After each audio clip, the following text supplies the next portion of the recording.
قطب عالم مدار اعظم نیاز بے نیاز حضرت شاہ نیاز احمد قادری چشتی سہراوردی صابری نقشبندی قدیمہ بریلوی رحمۃ اللہ علیہ۔ واقعہ وصال حضور قبلہ رحمۃ اللہ علیہ۔ حضور قبلہ رحمۃ اللہ علیہ کو آخری زمانے میں اللہ سے لو لگی رہنے لگی تھی اور آنکھ بند رکھتے تھے، مگر خلیفاؤں اور مریدوں کو یہ سخت تاکید تھی کہ ہر نماز کے وقت ہم کو ہوشیار کر کے نماز پڑھنے کے لیے کہا کرو۔ نماز کے وقت خلیفہ آپ کو ہوشیار کرتے تھے۔ آپ اپنے روحانی حال سے جسمانی حال میں آتے تھے۔ نماز ادا کرنے کے بعد پھر وہی حال ہو جاتا تھا۔ کبھی کبھی نماز پڑھنے کے بعد دریافت فرماتے، ہم نے نماز پڑھ لی یا نہیں؟ عرض کیا جاتا کہ پڑھ لی۔ کبھی نماز پڑھتے پڑھتے بھی وہی حال ہو جاتا، یعنی روحانی تعلق ہو جاتا۔ مرید عرض کرتے، حضور نماز ختم ہو گئی۔ آپ فرماتے، الحمدللہ علی ذالک۔ کھانے کے وقت ہوشیار کیا جاتا۔ اگر ہوشیار نہیں ہوتے تو جو خلیفہ مزاج سے واقف تھے وہ حضور قبلہ رحمۃ اللہ علیہ کے دیوان کی غزلوں کے شعر اس طرح پڑھتے کہ ایک شعر ایک غزل کا، دوسرا دوسرے غزل کا۔ اس پر آپ ہوشیار ہو جاتے اور فرماتے، خراب کر دیا، خراب کر دیا۔ اس وقت مرید عرض کرتے، کھانا حاضر ہے۔ ایک لقمہ اٹھایا اور حضور قبلہ رحمۃ اللہ علیہ کے منہ میں دے دیا۔ کبھی نوش فرما لیتے، کبھی وہی حال ہو جاتا تھا۔ اس طرح 24 گھنٹوں میں چند لقمے نوش فرما لیتے تھے۔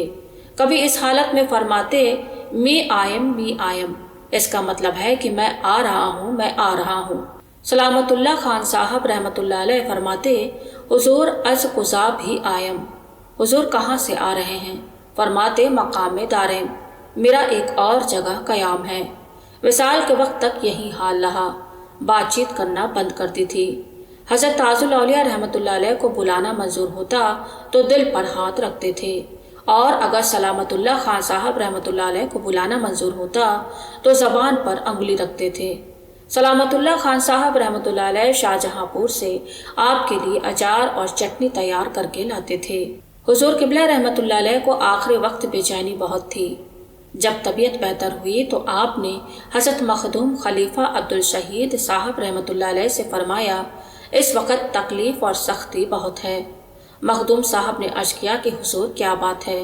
فرمایا، میں نے جناب باری میں عرض کیا تھا کہ میرے سلسلے کے تمام مریدوں کی جان کنی کی تکلیف مجھ پر ہی ڈال دی جاوے، یعنی ان کو جان کنی کی تکلیف نہ ہو، ان کو موت کی سختی میں گرفتار نہ کیا جاوے۔ اللہ نے میری دعا قبول کر لی۔ اس کا یہ اثر ہے۔ اللہ اکبر، کیا ہمت اور کیا شان ہے۔ خلیفہ شاہ فضل کریم رحمۃ اللہ علیہ غازی پوری کا بیان ہے کہ وصال کے دن حضور قبلہ رحمۃ اللہ علیہ پر بے ہوشی طاری تھی۔ ایک دم دونوں ہاتھ حضور کے پھیلے۔ جو خلیفہ اس وقت حاضر تھے انہوں نے اپنی اپنی قسمت آزمانی چاہی۔ ہر ایک باری باری قریب گیا، مگر ہاتھ اسی طرح پھیلے رہے۔ آخر حضرت تاج الاولیاء رحمۃ اللہ علیہ جب قریب ہوئے تو دونوں ہاتھوں میں انہیں لے کر سینے سے لگا لیا اور نعمت باطنی، روحانی قوت اور سر محافیت طریقت کے راز ان کے سینے میں ڈال دیے۔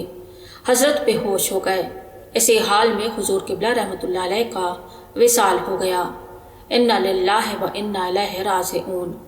جو بھی دنیا میں آیا ہے اسے واپس جانا ہے۔ تاریخ 6 جمادی الثانی 1250 ہجری مطابق 12 اکتوبر 1834 عیسوی جمعے کے دن جمعے کی نماز کے وقت کا واقعہ ہے۔ حضرت تاج الاولیاء رحمۃ اللہ علیہ آپ کے سینے سے لپٹے ہوئے تھے۔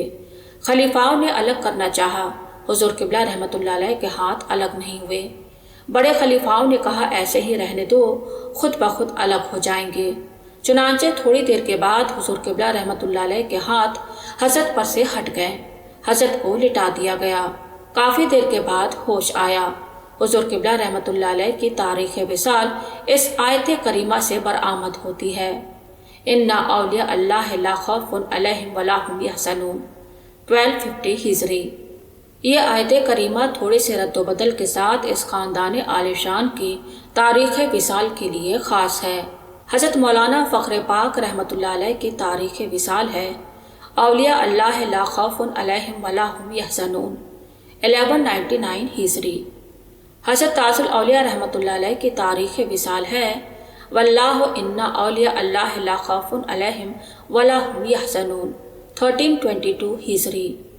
حضرت سراج السالکین رحمۃ اللہ علیہ کی تاریخ وصال اس سے برآمد ہوتی ہے۔ واللہ اولیاء اللہ لا خوف علیہم ولا هم یحزنون 1343 ہجری۔ حضرت کی تاریخ وصال والد صاحب رحمۃ اللہ علیہ نے کئی طرح سے نکالی ہے۔